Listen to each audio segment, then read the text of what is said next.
నేను హర్ష్ కుమార్ అండి. ఈ ఒక్క సమాధానం తెలిసి చాలనుకుంటాను. ఇప్పుడు వైకాపా ఉన్నప్పుడు, వైఎస్ఆర్సీపీ పార్టీ అధికారంలో ఉన్నప్పుడు వాళ్ళ మీద పోరాడారు. తెలుగుదేశం పార్టీ అధికారంలో ఉన్నప్పుడు తెలుగుదేశం మీద పోరాడారు. మళ్ళీ తెలుగుదేశం పార్టీ అధికారంలోకి వచ్చింది, తెలుగుదేశం మీద పోరాడతాను. నేను సోషల్ మీడియాలో వార్తలు నమ్మి నన్ను క్వశ్చన్ చేయడం ఎంతవరకు సమంజసం?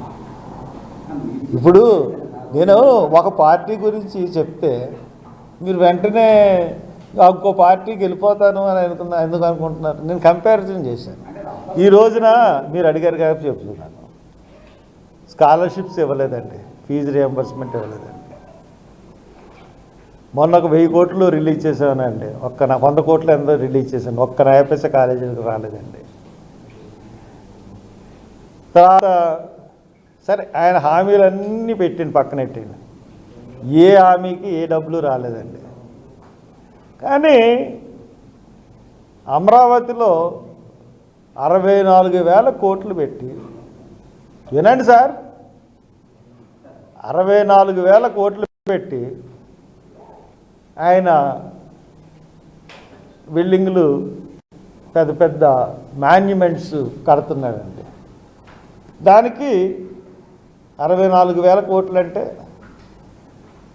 6,400 కోట్లు మొబిలైజేషన్ అడ్వాన్సెస్. మరి డబ్బులు కాంట్రాక్టులకు ఇచ్చే బదులు ఈ స్కాలర్షిప్లకు ఇస్తే, స్కాలర్షిప్కి ఇవ్వాల్సింది 4 కోట్లు ఎంతో, 4,000 కోట్లు ఎంతో, అలాగే ఆరోగ్యశ్రీకి 3,000 కోట్లు ఎంతో.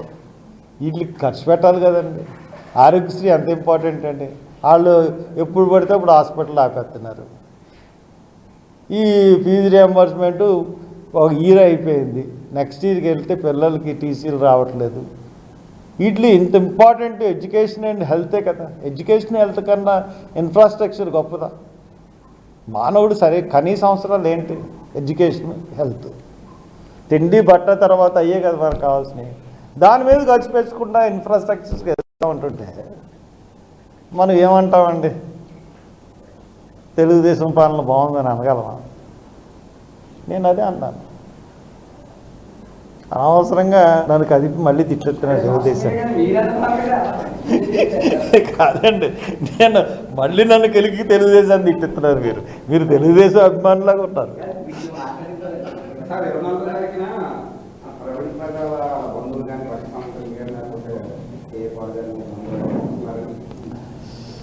వాళ్ళని కూడా ఇన్వైట్ చేస్తాం. ప్రతి వాళ్ళు రావచ్చు, వాళ్ళ ఫ్యామిలీ మెంబర్స్ని కూడా ఇన్వైట్ చేస్తాం.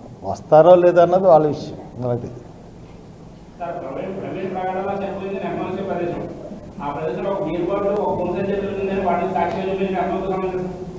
నేను సాక్ష్యం అని చెప్పానండి మీకు. అది నేను సాక్ష్యం అన్నాను, అది కాదండి, అది నేను సాక్ష్యం అన్నానా?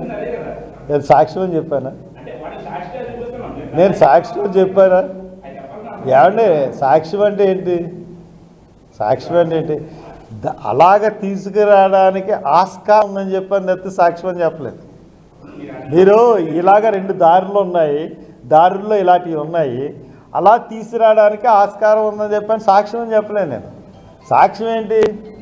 సాక్ష్యం అనేది ఏంటంటే, ఇక్కడ బాడీ ఇక్కడ దొరకగానే వాళ్ళ ఇంట్లో ల్యాప్టాప్లు సీజ్ చేయడం, ఐపాడ్లు తీసుకెళ్ళిపోవడం, అది సాక్ష్యం. ఎందుకు తీసుకెళ్లాల్సి వచ్చింది? What is the motive?